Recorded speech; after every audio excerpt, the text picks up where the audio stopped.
Testing, testing, 1, 2, 3. We're going to try this yet again. I've recorded this 5 or 6 times already. I run into some type of problem when it comes time to encode the video, hoping that this doesn't happen again. Alright, so let me take care of this real quick.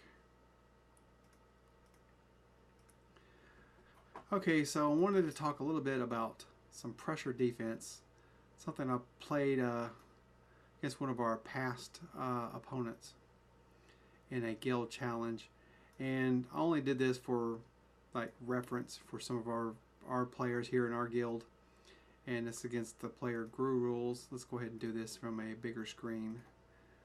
I play in the Facebook game room under Windows for this one reason. We'll get to the game here in a second. It's because all the space that you can see the spaces here.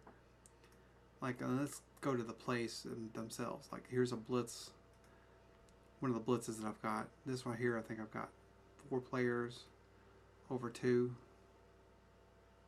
And you can see all this space here. This is fantastic. You don't see as much space when you're playing in the smaller browser window, but right here, this is awesome. This is a godsend. Now, let's talk a little bit about the blitzing defenses that I come up with. In this video that I'm about to show you here, most of them were on the strong side here with the tight end coming through here and hitting the quarterback. There's an old saying about the blitz: you live by the blitz, you can die by the blitz, which means if they blitz, then the rest of these players are one-on-one. This guy right here should be covering him, he should be covering him, he should be covering the wide receiver, he should be covering this wide receiver. They're all one-on-one. Really nobody covering the tight end here, to be honest. He would have to cover the tight end and the running back. Not a good formula for success. But if your guys here are successful in getting to the quarterback, you can force a turnover. So it's a high risk, high reward. It's a situational defense for me. If the player that I'm playing is really good about passing the ball or running the ball, I'm not going to run the blitz, except in maybe a certain formation or opportunity presents itself during the game. I might risk it. Anyway, we risk it in this one particular game, and it happened to work out pretty well for me. So let's take a look at that here for just a moment. Darn it, come on. Guess I have to use the scroll wheel. Oh, it's not working. Here we go. The first thing I'll look at when I'm going to play somebody in a guild challenge is how well their team is built. This guy's only 2 levels above me. I generally don't play someone this low, and I'm not saying that to brag or anything. I try to take on some of the higher ranked players, higher rated players, so that my teammates can take out the weaker players. This guy's actually a pretty weak player, and I didn't play him during the guild challenge. This was just a friendly. And the first thing I look at is his stats. My maximum for my level is 180. His should be 190. He's 2 levels above me. So this guy should have 190 stamina, and he don't have it. 153 stamina, 157. This guy has max stamina, but what's his carry? Not maximum. He's got maximum receiving, not max carry, not max penetration. Not a good player.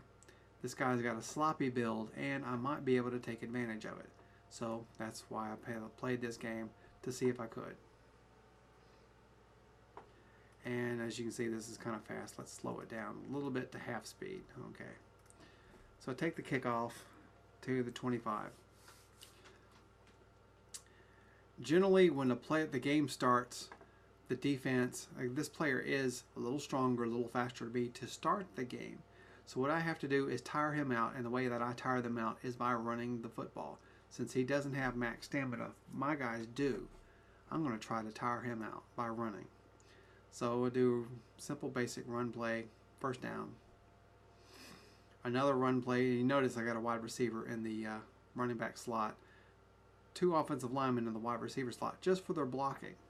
And the running back in this case actually takes it all the way. I try to get cute here and run a misdirection play for a 2-point conversion from the wishbone, but he breaks through and I don't get it. So I kick off to him.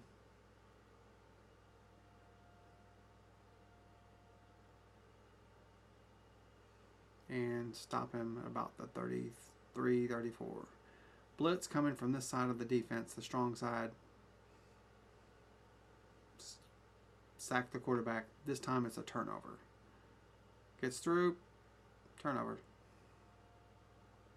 If I had it to do again, let's look at that again, kind of, sort of. And stop it when it lines up. If I had it to do again, as opposed to covering the tight end, I might cover just these two guys right here that are close to the center. This one's close to the center. I might just come over here. They don't have as far to travel to get to the quarterback. You notice one of them had to kind of reach down and get to the quarterback. He still got there kind of quickly, but he wouldn't have to go as far. And he gets the turnover here. So I take the ball over again.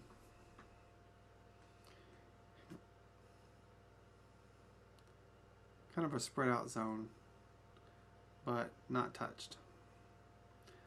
Again, I go for the 2-point. This time it was just a toss play, but it wasn't successful. Not tired enough yet.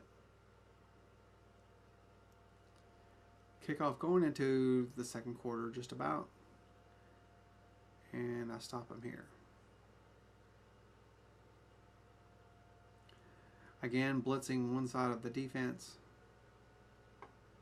The strong side, sack. This play I actually alternated, switched it up, and blitzed from the other side. Turnover.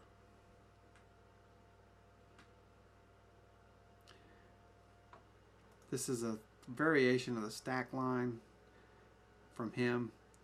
Basically, what a stack line is, you line everybody up on the line of scrimmage. In this case, it's kind of a zone look because he's got three guys playing off. They break through here. He has to hope that one of these three guys can make the tackle.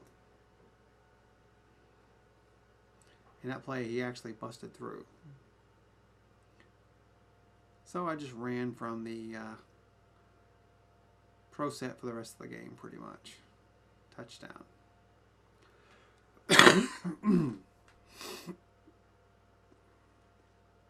Again, from the pro set, 2-point conversion. And this is a situational defense. A defense that works against this player might not work against another player, so I might design a different zone during the game, actually.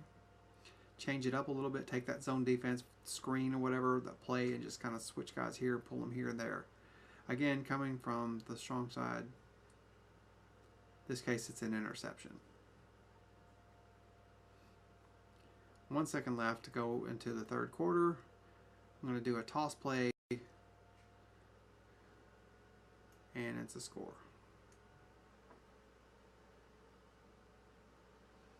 I'm going to go for the 2-point conversion. Last play of the second quarter, I should say. Spread out zone, not touched really. He ran through the defensive lineman there. So the first play of the third quarter, I kicked to him, and I stopped him.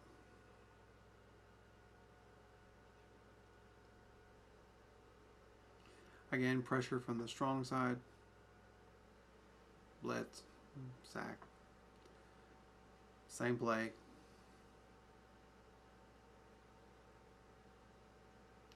Now, if he was quick throwing this to the tight end, I could really have a headache here. I have to hope that my safety would carry it. Just happened to be that there was a turnover on this play. From the strong side, another stack line zone. Busted through, touchdown, 2-point conversion.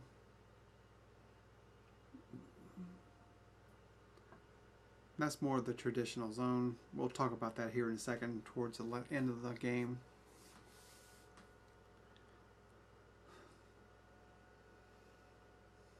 I think he actually scores here. Nothing you can do on the kickoff about them scoring.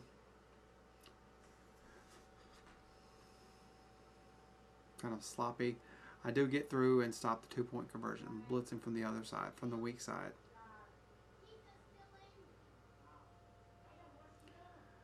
Going into the fourth quarter, I'm comfortably ahead, 36-6.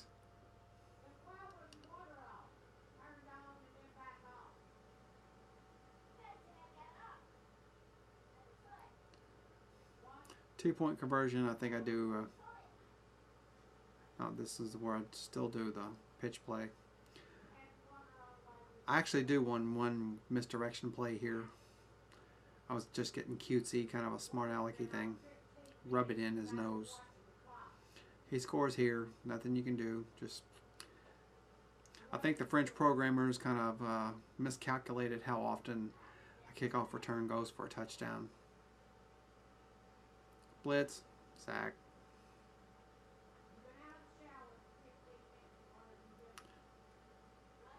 So here we go. Last series of the game. Kick, touchdown. 2-point conversion. I think this is where I get cute. And we'll stop it here if we can. Go back here. This is where one of the fathers of the zone defensive movement. The first player to come up with this was Deviance a good while back. And this guy here was more up on the line. This guy here was more up on the line. And this guy here was maybe a little bit forward.